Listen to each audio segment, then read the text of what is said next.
Hello everyone, ये सी language tutorial 4 का part second है। हमने अपने प्रीवियस लेक्चर में देखा था कि आइडेंटिफायर्स एंड कीवर्ड्स क्या होते हैं। आज हम देखेंगे कि वेरिएबल्स क्या होते हैं। तो स्टार्ट करते हैं। सबसे पहले हम देखेंगे कि वेरिएबल्स क्या होते हैं। इसके लिए हम चलते हैं वेरिएबल्स की डेफिनेशन की तरफ। So what is variable? A variable is a name of memory location which is used for storing data. Means variable एक ऐसी मेमोरी लोकेशन का नेम होता है जहाँ पर हम अपने डेटा को स्टोर करते हैं। तो हमें वेरिएबल की नीड क्यों हुई अपने प्रोग्राम में? सपोज आपको कोई प्रोग्राम लिखना है किसी भी एक स्टेटमेंट को प्रिंट कराने का। कंसीडर द फर्स्ट प्रोग्राम जो कि हमने अपने लेक्चर में लिखा था। तो चलते हैं अपने फर्स्ट प्रोग्राम की तरफ। ये फर्स्ट प्रोग्राम है। यहाँ पे हमने लिखा था hello this is my first program. हमने इस स्टेटमेंट को प्रिंट कराया था with the help of printf statement. So जब भी प्रोग्राम एग्जीक्यूट होगा इसे मेमोरी में कोई एक स्पेस चाहिए होगा। सपोज ये मेमोरी है एंड जब ये प्रोग्राम एग्जीक्यूट होगा इवन इसकी सोर्स फाइल को स्टोर करने के लिए भी हमें मेमोरी में कोई स्पेस चाहिए होगा। तो मेमोरी में काफ़ी डिफरेंट एड्रेसेस होते हैं मेमोरी में, ठीक है। तो ये किसी भी एड्रेस पे जाके स्टोर हो जाए हमें इससे कोई मतलब नहीं रहेगा, क्योंकि हमें इसको एक्सेस नहीं करना है बार बार। हमें सिंपली इसे एक बार प्रिंट कराना है अपनी कंसोल स्क्रीन पर। लेकिन अगर हमें इस प्रोग्राम की जगह सपोज़ कोई मैथमेटिकल कैलकुलेशन करनी होती, सपोज़ हमें 2 नंबर्स को ऐड करने का कोई प्रोग्राम बनाना होता, तो उसके लिए हम क्या करते? उसके लिए हम 2 नंबर्स को लेते एंड उन 2 नंबर्स के रिजल्ट को स्टोर कराने के लिए हम एक और वेरिएबल डिक्लेयर करते। तो हमने यहाँ पर डेटा को स्टोर कराने के लिए 3 वेरिएबल्स डिक्लेयर किए हैं। अगर हम ये वेरिएबल्स डिक्लेयर नहीं करते तो क्या होता? मेमोरी में जाकर ये डेटा कहीं पर भी स्टोर हो जाता और हम उसको एक्सेस नहीं कर पाते। सपोज़ ये मेमोरी है और किसी भी लोकेशन पे जाके ये डेटा स्टोर हो जाता, हमें पता नहीं कि किस लोकेशन पे है, तो हम इसको एक्सेस ही नहीं कर पाते क्योंकि मेमोरी को हम देख नहीं सकते ऐसे, तो हम उसको एक्सेस कैसे करेंगे? तो सी लैंग्वेज में, अदर लैंग्वेज में भी एक ऐसी टेक्निक है जिसे हम वेरिएबल्स कहते हैं, जिसकी हेल्प से हम डिसाइड कर सकते हैं कि हमारा डेटा कहाँ पर जाकर स्टोर होगा। With the help of variable हम एक मेमोरी लोकेशन डिसाइड कर सकते हैं कि यहाँ पे हमारा डेटा स्टोर होगा। सपोज हमने यहाँ पे a इज इक्वल 3 लिखा, दैट मीन्स हमारा जो डेटा है 3 किसी एक ऐसी लोकेशन जिसका नेम a है उस पर जाके स्टोर हो जाएगा, ठीक है। यहाँ पर 3 स्टोर हो जाएगा। तो अगर हमें इसे अपने प्रोग्राम में फर्दर एक्सेस की नीड हुई तो हम इसको सिंपली इसका नेम a लिख के एक्सेस कर सकते हैं। ऐसे ही अगर हमने v इज इक्वल टू कोई नंबर दिया, like b is equal to हमने 5 दिया, ठीक है, तो हमारा जो 5 होगा वो मेमोरी में b लोकेशन पे जाके स्टोर हो जाएगा।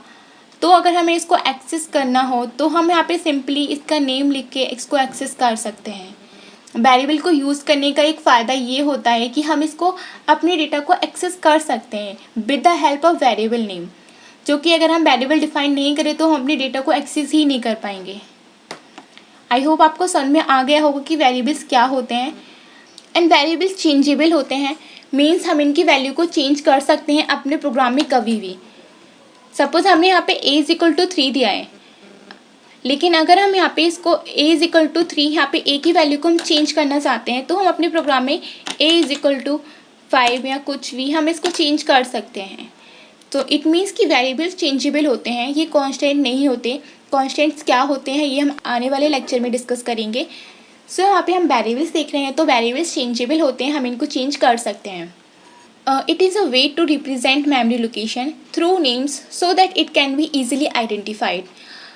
जैसे कि हम समझ चुके हैं कि with the help of name हम यहाँ पे एक मेमोरी लोकेशन को रिप्रेजेंट करते हैं जहाँ पे हमारे डेटा को स्टोर करना है, सो दैट हम उनको इजीली एक्सेस कर पाएँ। उनको हम आइडेंटिफाई करते हैं कि हमने अपना डेटा इस मेमोरी लोकेशन पे स्टोर किया है। अब देखते हैं कि वेरिएबल को डिक्लेयर कैसे करते हैं, उसको इनिशियलाइज कैसे करते हैं। तो वेरिएबल को डिक्लेयर करने के लिए हम यहाँ पे डेटा टाइप लिखते हैं। सपोज़ हमने यहाँ पे इंट डेटा टाइप लिखा, उसके बाद हम वेरिएबल का नेम लिखते हैं।